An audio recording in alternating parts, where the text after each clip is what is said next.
Last week we met on the first day of Hanukkah, and today we have the 8 candles of Hanukkah. So last week was Zois Hanukkah for Beis Shammai.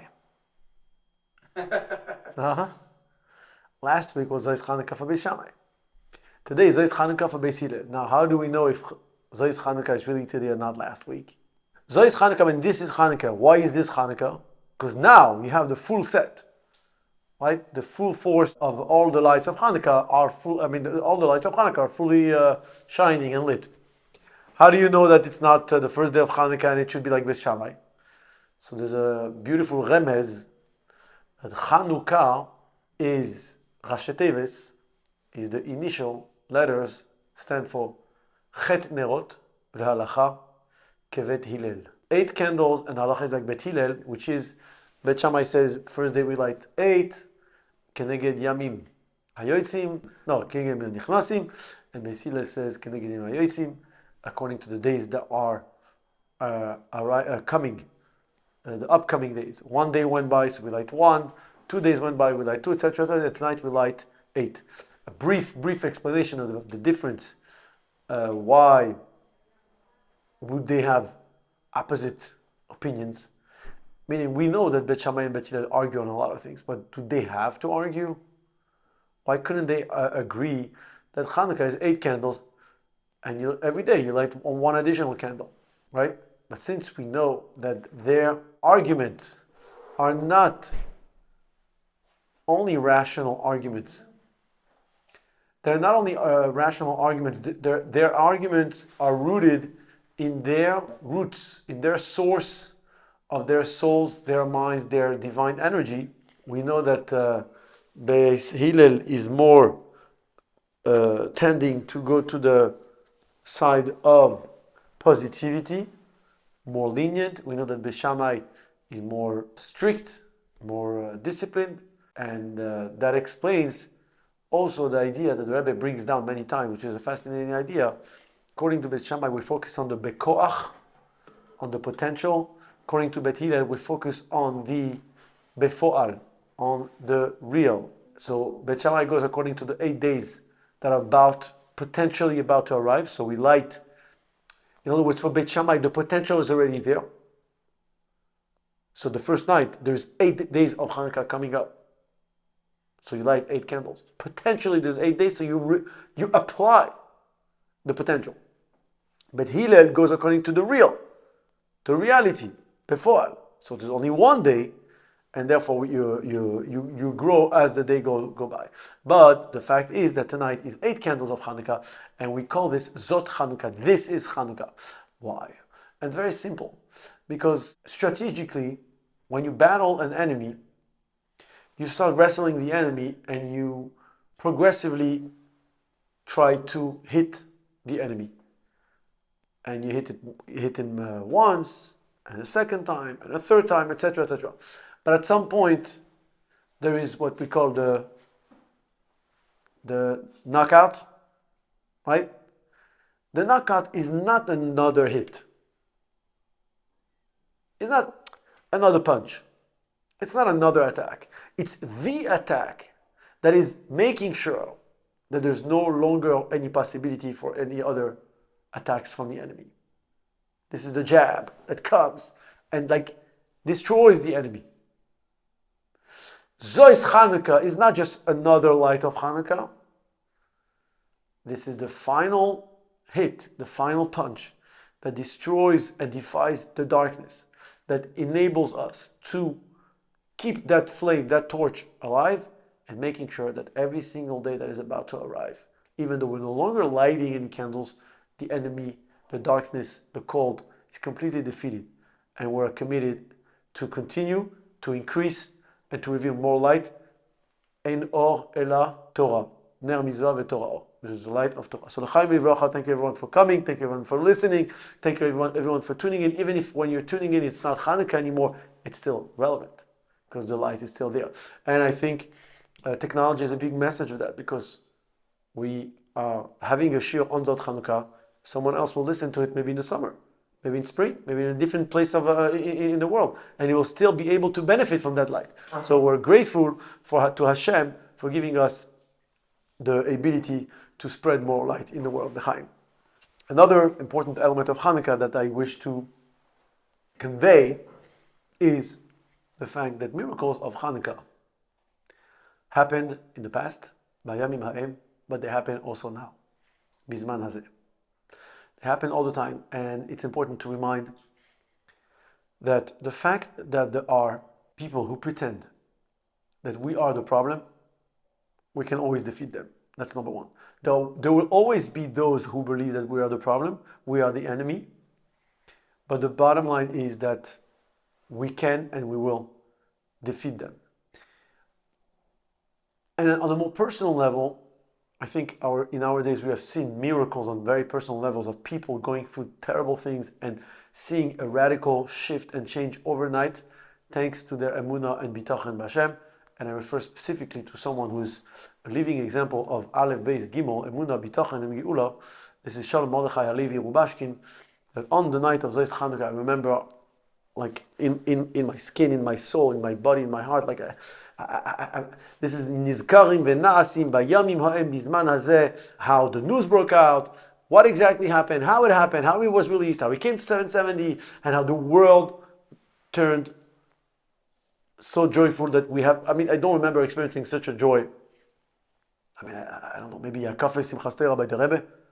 I mean, I don't remember Jewish people being so joyful and happy as it was for us the day Shal Mordechai was released. And what was his words? Aleph, Beis, Gimel. He had emunah, bitachon, geula, and he was released between Beis and Gimel Teves. Aleph, Rosh Chodesh, Beis, Oyer le Gimel, he was released and he lived. I invite everyone to watch his clips, to watch the most recent one that Vayimayan put out. I shared it on my status.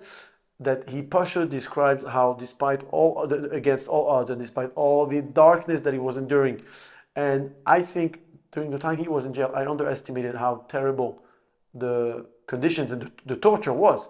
I thought torture in prison was only in the Gulag, in Russia, in Siberia, not in America. Guess what? He endured terrible abuse and terrible suffering.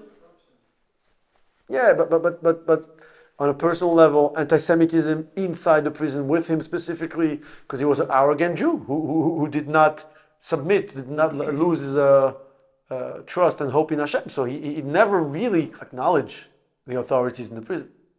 And then one day they come to him like, Rubashkin, come here. They couldn't say you're out. They couldn't tell.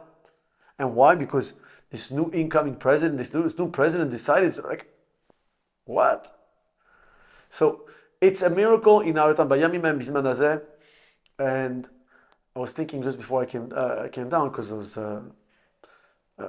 listening to some crazy news, and you see how the amount of threats that the land of Israel and Jewish people face on a daily basis is on a worldwide scale. We have all the Western culture who, despite the fact that the Palestinians and our enemies pretend to show that the West is with us and against them, the truth is that it's not the case.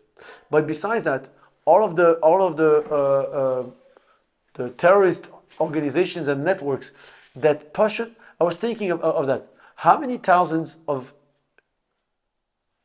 individuals, 343, how many thousands of individuals live every day, just like me and you, they're our age, younger and older, and they have one goal in mind.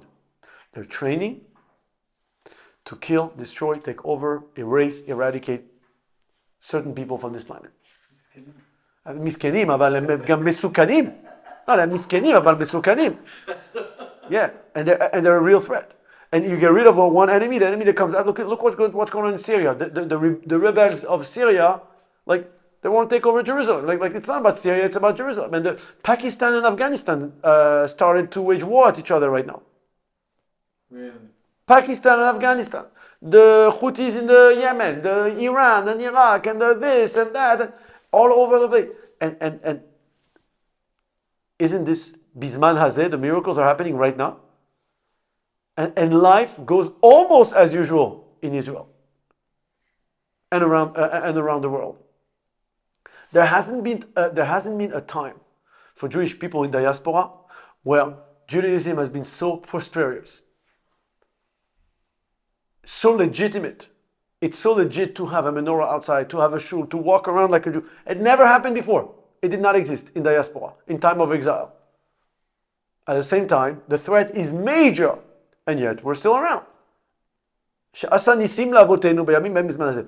our obligation, it's our duty. We have to acknowledge that, remember that, speak about it. Hashem wants us to tell the miracles, not the way they happened in the past, but the way they're happening now. And there are miracles in people, in personal lives, in individual's life. And like I said before, when a person lives with Aleph, Beis, Gimel, Emunah, and Bitachon, then comes the Geula. No matter how dark the situation is, whether it's personal, spiritual, financial, emotional, social, family, whatever it is, marital, whatever situation it is, we have the ability to defy the rules of nature and triumph. The light should triumph over the darkness. So the Chaim Vivracha, may we see the light very, very soon in a revealed way.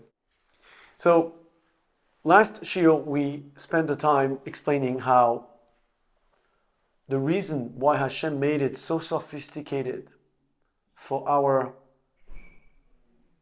hashpa'ah, for our grants, for our sustenance to arrive to us, the reason why Hashem made it so complex and sophisticated is not to trap us, is to benefit us. Why?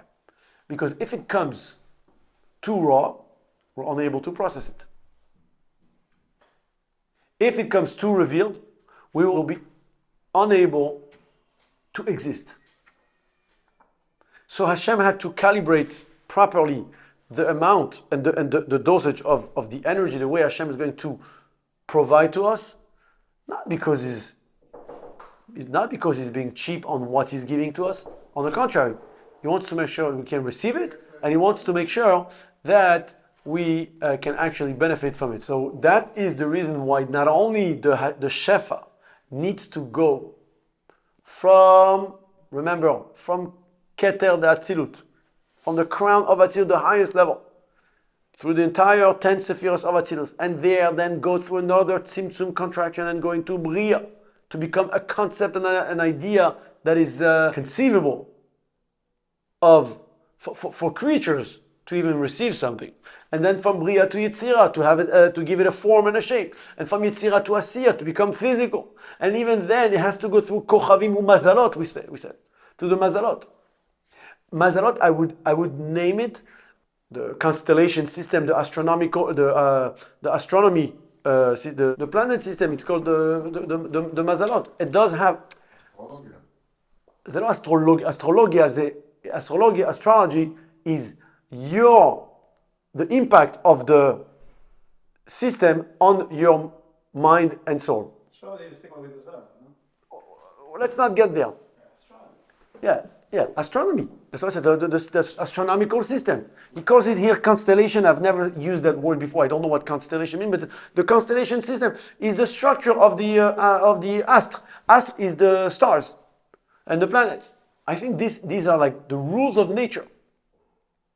The rules of nature are made from the Mazalot.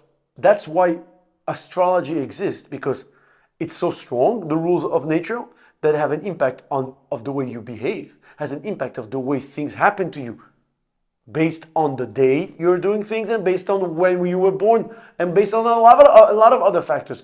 The only thing is that we said, Ein Mazal Israel, that the Mazal for Jewish people is not decisive. It's not absolute. We can defy it, and we should defy it. That's the idea. We can change it. We're above it. It does not fully control us. It can control us. It can have an impact. The reason we don't pay attention to astrology is not because it's not necessarily true, but because it's not decisive. So what? Tamim tiyeh Hashem lekecha. Why? Because Hashem is your real power. Hashem is your strongest influence. Hashem is your strongest source of energy. So why pay attention to?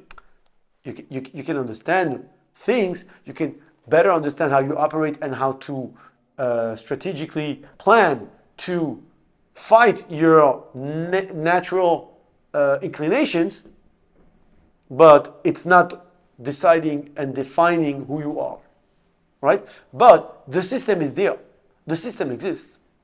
The fact that there's the sun and the moon are the ones that, if I can say so, run the entire industry of the universe. The universe is based on cycles, right? Cycles are composed of time and space. So the sun moves, and that is time, day and night. So space, it moves, and it creates time also. So what's actually the most interesting part of today's perek that we're learning, there's no need for me to elaborate and explain much. It speaks for itself. Everything is there.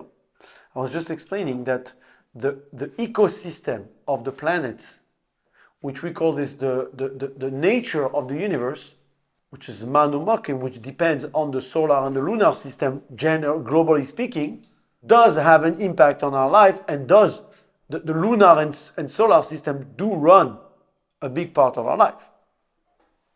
I was davening outside 770 today in the backyard because the 770 was closed. And it was very nice. And I'm like, in Hanukkah, middle of the winter, davening to Hashem in the air, I feel the air. And I was thinking to myself, in a few minutes I'm going to be freezing cold, and I'm not going to feel the same about, Hanukkah, davening to Hashem. No, suddenly my prayer is going to be like, I'm freezing cold, I need my coat, I want to go in. Can you finish up, wrap it up? Guess what? The weather does affect me. Right? Affects the way I dress. It affects what I eat, the way I eat, how I sleep, the way I sleep, how I spend my money is based on the weather. You want to tell me that the sun and the moon don't run the world? Don't run the universe? Of course they do. Like we're looking at those who bow down to the moon, bow down to the sun as idol worshippers, right? Idolatry. Are we any better? If I'm cold, there's certain things I can do. And if I'm hot, there's certain things I won't be able to sustain, to resist. Right? Right? So we are very submitted, we're very controlled by the ecosystem that Hashem created. And it's very easy to be tempted to believe, to think that they have autonomy and power, and that my relationship to them will influence them. Now, though there are very few people, very few faith today, very few religions believe today and actually worship the sun. Today we're more into worshiping the phone than the sun. Right? So, but it's the same idea. We allow something else control our lives. Sometimes we allow other people to control our lives. When you let someone upset you, you give him power. What Yosef is telling his brothers in this week's Pasha, guys, you did not do it to me. It's incredible. It's incredible. They're like, oh my gosh, he survived. We tried to sell him, to cancel him, to silence him, to kill him. No, you did not do it. I don't live in the same space as you. I don't see the reality the way you see it. And therefore, I do not give you any control over my life. You're not in control of my life. If I am here, it's not because you sold me. It's because Hashem wants me here for whatever reason. And actually, let me help you. Help us. Really? Yeah. Because I don't even resent you because I'm not living in your space and your spirit. I don't believe in what you believe. You know the story, there's a heretic that came to the Barditchev Rav, to Rabbi Levy Djian Barditchev, and said, Rabbi, I don't believe in God. So what did Rabbi Levy Djian Barditchev reply to him? The God that you don't believe in, I also don't believe in. I don't that God, I don't believe in that. The God of resentment, the God of emotions, the God of frustration, the God of jealousy. You're upset at me because I'm having a dream that you're bowing down to me and that you're trying to kill me? Do you really think that you think God is playing the game with you? In other words, we're dragging Hashem, we're dragging God into our emotional space and we're hoping that He's going to play the game with us. We're praying to God that He should play the game of our emotional sarcasm. Like Yosef is like, I don't know what you're talking about. You did not do it to me. You have no control over me. It's not you. And therefore I'm fine. I'm doing great. No, isn't this amazing? So, but it's very easy to pretend that I'm not Oved Avodah Zarah. I'm not idolatrous, but I do bow down to a lot of things to which I give power to. All right? That's really the message we're trying to get here. But let's look at it inside to get the raw insights from the Kuntres UMa'ayan itself. All right? המבואר ברוך המובן היטב, והעיקר הוא האלוקות. Okay? Reading from the English, it's quite clear now that primary factor is the godliness. והמזלות הם רק לבושים ושלוחי השפע לבד. The ecosystem that Hashem created of the mazalot, the rules of nature that Hashem created, are only a channel through which Hashem provides to us.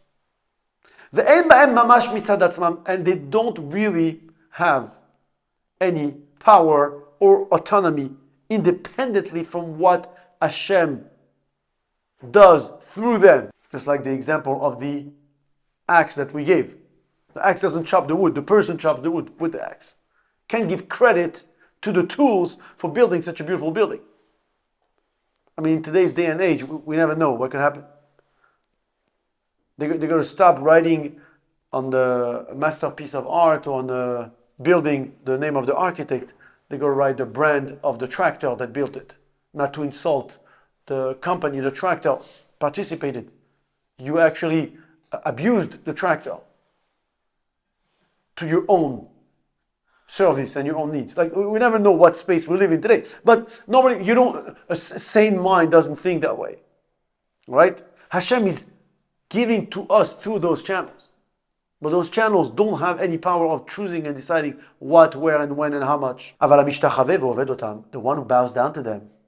For example, when you're walking in the street on Shabbos afternoon and you feel something in your pocket and for a split second you feel a vibration of your phone, even though there's no phone and it's off, you know that you are very much attached to a source that controls your life. And you bow down to it.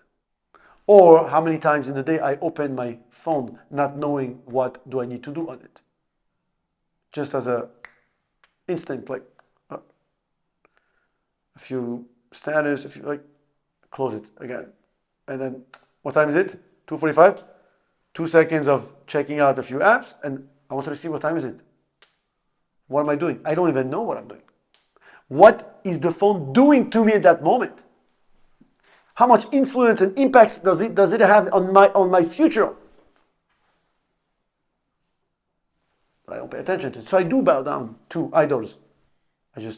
They're Jewish, religious, Hasidic idols. But they are. I'm sorry. רחמנא ליצלן. הרי זה שמחשב אותם לדבר עיקרי בהשפעה, the fact that I consider them as something essential, as part of the process of me receiving from God, that itself, שהם הם המשפיעים מצד עצמם, I consider them to have enough power to give or not to give me, and soon we're going to elaborate on that. הרי זו כפיר הרחמנא ליצלן בהשגחת אלוקות ובהשפעת החיות מאיתו יתברך. This is clearly kfira, which means denying, rejecting the idea that Hashem is in charge. which is avodah zarah.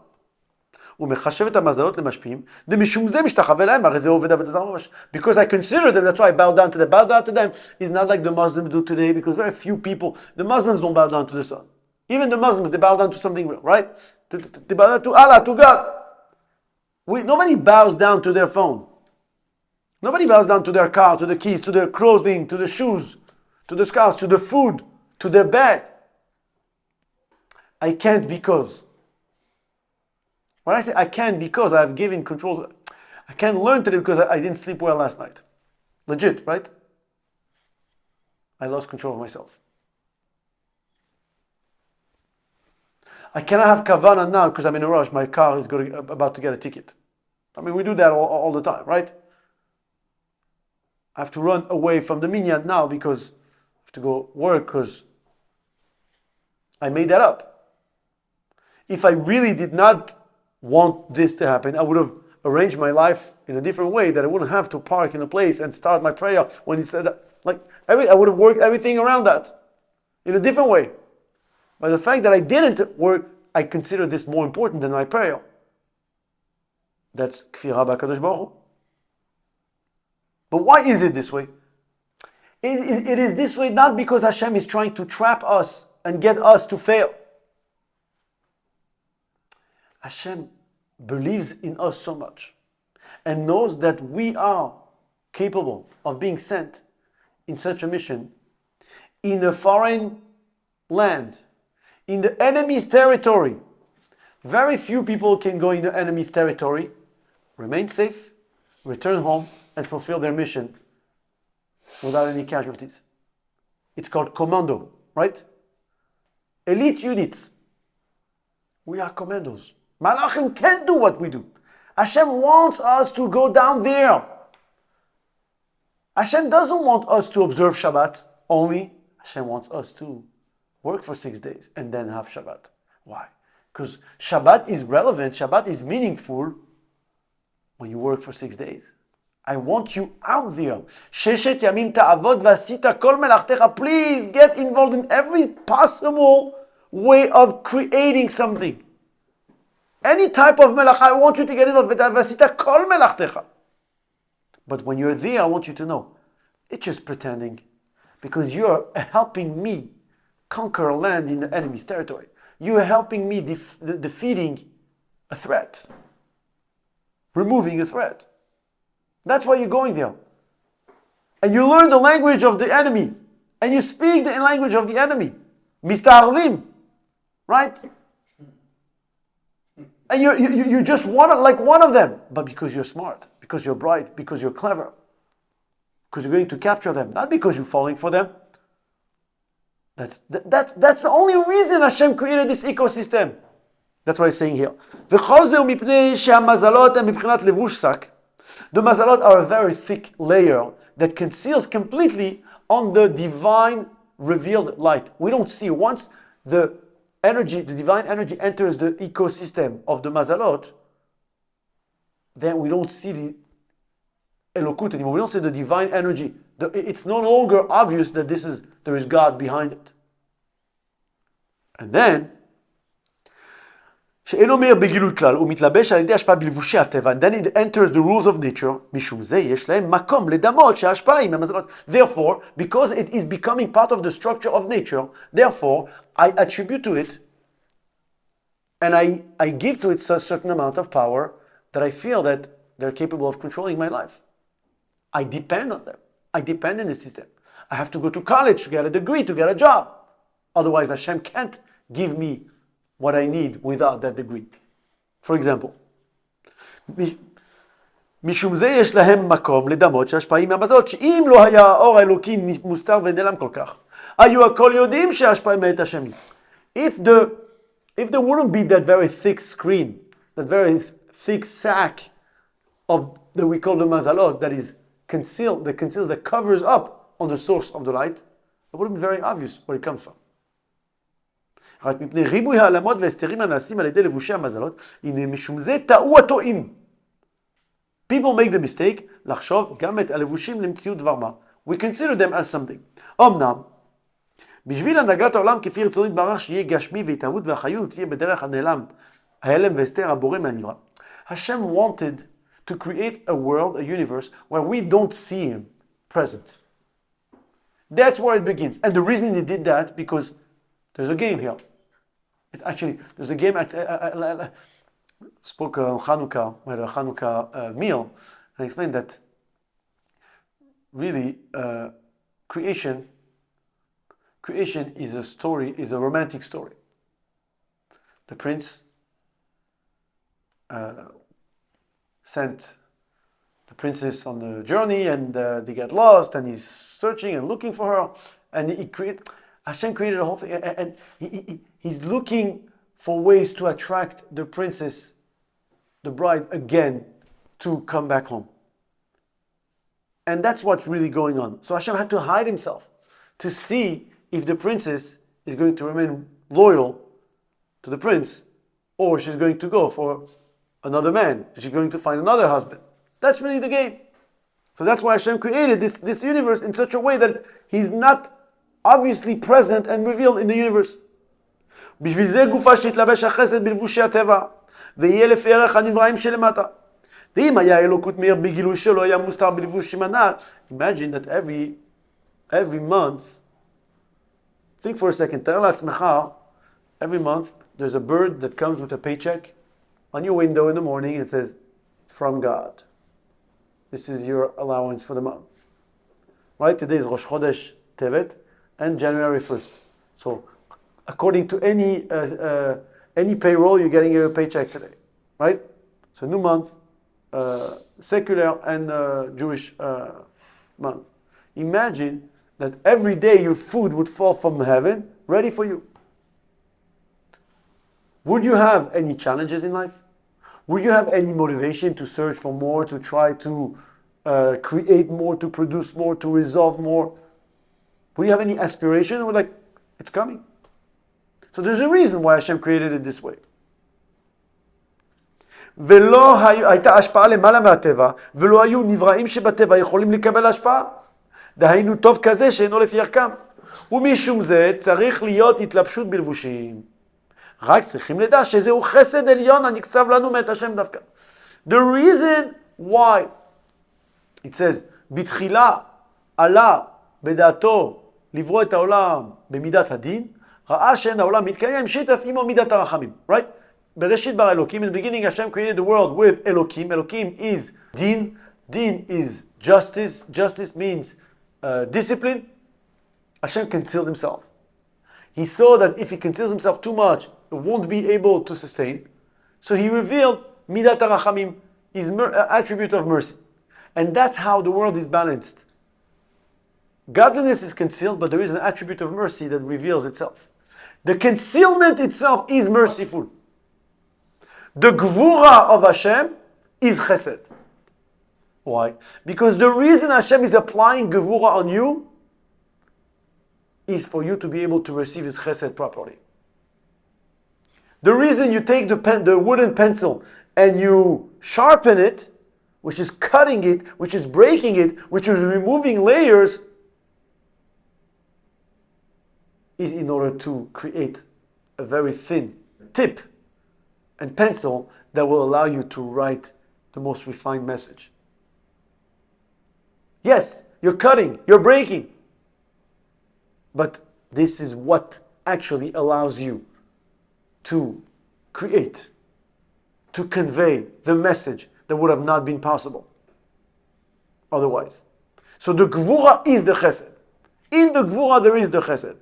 So Hashem did it, רק צריכים לדעת שזהו החסד עליון, הנקצב לנו מאת השם דווקא, אשר נתלבש בלבושים הנ"ל, אשר זה עצמו מחסד השם עלינו. We're going to stop here for today. We're going to make sure that the candles are burning bright. We're going to make sure to get a good night of sleep and to hope and pray to Hashem that יהי רצון שיפעלו הדברים בי ובהשומעים. That the words of Aleph, Bet, Gimel, of Emunah, Bitachon should actually have an impact on our life, that we should not only say those words as part of the class that we're learning, but actually feel that in proportion, how much of my day is being controlled by other things, and how much of my day do I have control over, and try to see where I can improve. L'chaim, and thank you very much for being here. Chodesh Tov, Chanukah Sameach, and we should see the light and the candles of the menorah in the Beit HaMikdash HaShlishi very, very soon. L'chaim Livracha. We love our brothers and sisters. Yes, in Israel and everywhere they are, and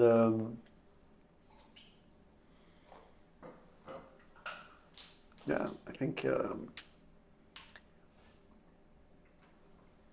become a Maccabi. To become a Maccabi, someone who doesn't care what other people think, someone who doesn't look at statistics as something that defines the rules of the war. No? It's someone that feels how his faith guides his movements. Every move he makes is basically guided by the divine. In other words, he's not necessarily a tzaddik by default, but he's channeling his energy to be only used according to the rules of God, of the Creator. It's unbelievable. And this is who we can be. This is who we need to be. Amen. On a global scale, also as a nation, as a people, as a family, wherever we are. That's what we need to. So l'chaim. We should feel empowered.